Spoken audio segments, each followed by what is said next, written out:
Recently released Drake Golem is probably one of my favorite Drake ships. But to be honest, that doesn't really say much. Stay tuned. I know it's a pretty unpopular opinion, but I'm actually not normally a fan of the Drake ships. I find them to be basically the leftovers that you'd find at a scrapyard, all kind of shoved together to make whatever they possibly can. And I don't like the aesthetic. Now, that being said, I do tend to use a lot of Drake ships, especially my Vulture. Quite extensively, actually. So the Drake Golem kind of hits me in a very weird spot. The Golem is one of those very few ships that you look at the price in real life and you say, you know, it's actually a really good price for the value that it provides. There's not a lot of ships in Star Citizen that I could actually say that for. And trust me, I've bought my fair share of them at this point. Coming in at $55 war bond or $60 regular with lifetime insurance currently, this is a great ship to get started in the verse with, or at least started with mining it. Now, the greatest deal right now is actually the miner starter pack that you can get. Full-out game package, including a ship, a paint, lifetime insurance, but also 20,000 UEC, which is always great to actually start with a little bit of extra UEC when the game actually does roll out, or whenever the patches wipe it. That aside, this is a small ship. It's a minimum crew of 1, a maximum crew of 1. It's got a single small size shield, reasonably fast by comparison to other ships, kind of comparable ships anyways. It actually contains some decent weapons, which is not something you normally see on a mining ship. For instance, there's actually a couple of missiles that are included as well for some reason. The armor in the ship does seem kind of correctly sized for the ship, although I might expect a little bit of a bigger shield given that it is an industrial ship. That's typically the trend. But I think that this is a pretty solidly outfitted ship by default. So jumping directly into the tour here, there's actually not a lot to the external of this ship. There's a couple of ore bags that you see. There's 2 of them, one which slides out the back, one which can either slide out after the one in the back, or can slide to the side if your VTOL engines are in the vertical position. Then you really come to the kind of cockpit area. Now in this cockpit area, you do have an external storage for you to store whatever goods you happen to find as you're out mining. You also have a couple of gun racks. Now one of them is for a pistol and a utility, probably a tractor beam more than likely. The other one is for a rifle. And there is also actually a fuel port which extends out, which I know they're outfitting a lot of the new ships with. Not currently used, but it's still nice to have anyways. As we jump into the interior of the ship, there's actually not a lot to it. There's simply the seat that you sit in. Now the seat does come down for you to actually get into. It takes a little while for the animations to actually load. So I do think if I were using this ship permanently, that would get pretty annoying after a little while. So it's very similar to the Mule in the sense that the doors kind of close in around you. Now you do have the 3 screens up at the top, which are generally useful for you. The middle one being your radar all the time, so really it's just the 2 on the outsides. And then your mining HUD actually does come up in the middle. It's a standard mining HUD, pretty much the same as you see on the Prospector, the Mole. They're pretty standardized at this point. Now that's really all you have in the ship interior. There's really nothing else to it. But the one thing that I am a very big fan of actually is the view from the cockpit. Although it is slightly blocked by some of the struts and such that come down, the view isn't necessarily as great as the Prospector, but I find everything kind of out of the way and non-obtrusive to you. I would say it's one of the better views and ships that I've actually seen in Star Citizen. Now, really, as far as interior features, you have nothing. As I mentioned earlier, there is no bathroom facilities, eating facilities, sleeping facilities, etc. There really is your seat. Now this is going to be a major disadvantage, at least for a little while, because there's no ability to eat or drink without actually exiting the ship. So if you're mining on a planet that doesn't actually allow you to have your helmet off, you're going to have to go find another place to go and park that you can take your helmet off in order to actually drink. That's really the major disadvantage that I find about this ship.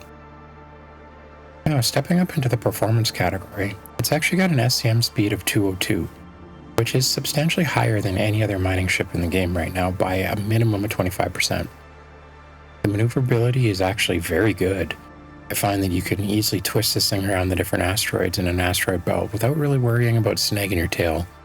Now, a lot of that is actually probably due to the size of the ship, as it is actually pretty tiny by comparison to anything else.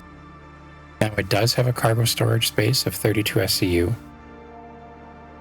which isn't horrible. I mean, that is the exact same as the default Prospector layout anyways.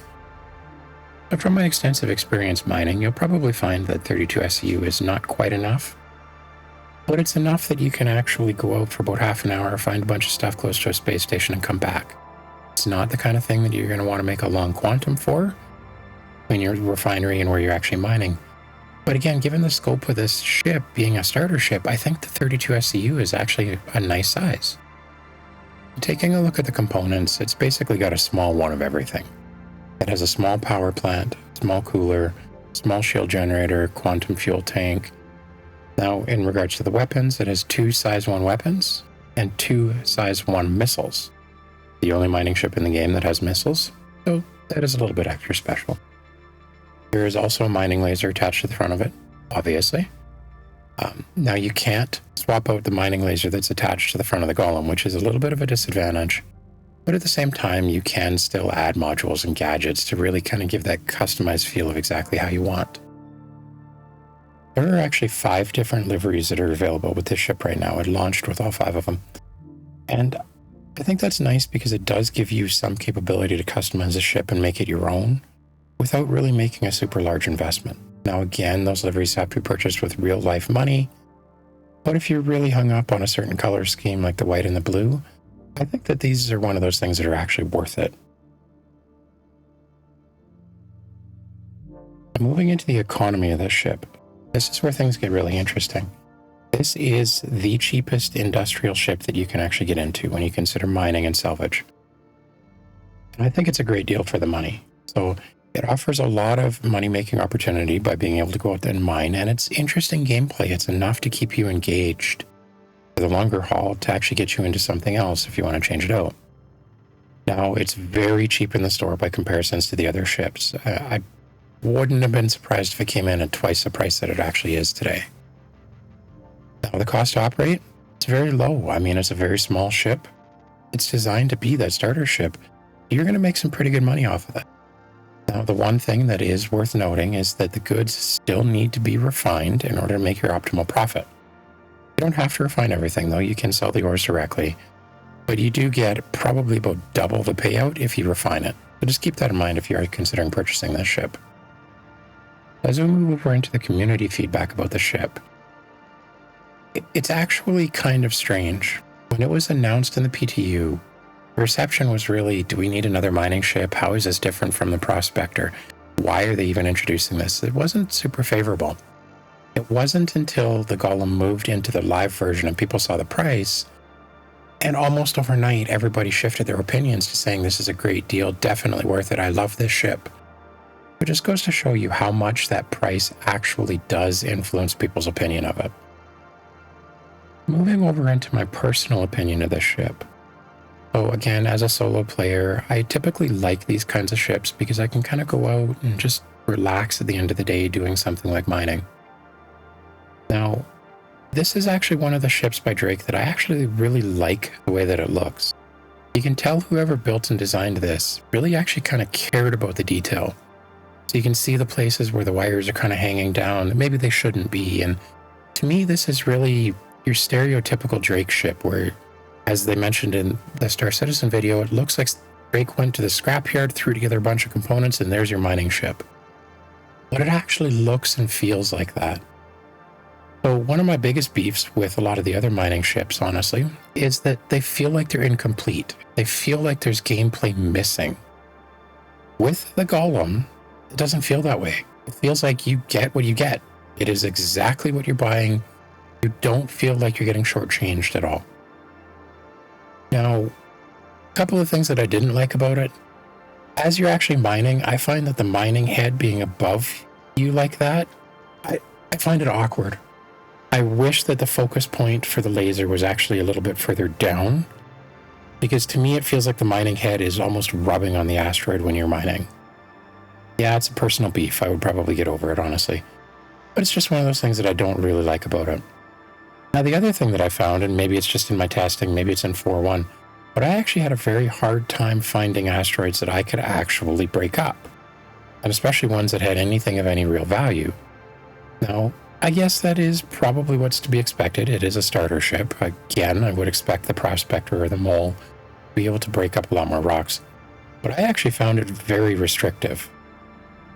Now, that being said, I do have to constantly remind myself as I'm going through doing this review that this is a starter ship. In my head, I keep trying to compare it to the Prospector because it really is that close to me. So I think that really speaks a lot about this ship, that you're getting a lot more value for your money than with a lot of the other ships in the game. So now comes the age-old question of, would I buy this ship? And I actually have two answers for this. If I were looking to get started in Star Citizen and I really wanted to get more into the industrial gameplay in combat or cargo, the starter package is an amazing value, and I would say hands down, yes, I would go purchase that. Starter packages with lifetime insurance are actually very, very rare. They don't happen all that often, so it is a nice thing to try and scoop up. Now, personally, as somebody who is a little bit established in the game, I've been playing for almost a year and a half at this point, I would not personally buy this. I have a Prospector, I have a Mole that I bought in game. I don't really see the value in me having a Golem. But I am not the target audience of this ship, to be clear. I think it's an outstanding investment, and if you're just starting or you're looking to get into it and you want to sink some real money into it, this is a very worthwhile ship. Thank you for joining us tonight. Now, if you're interested in hearing my opinions on the MISC Prospector, which is really kind of the larger stepbrother of the Golem, click on my video here. If not, have yourselves a great day.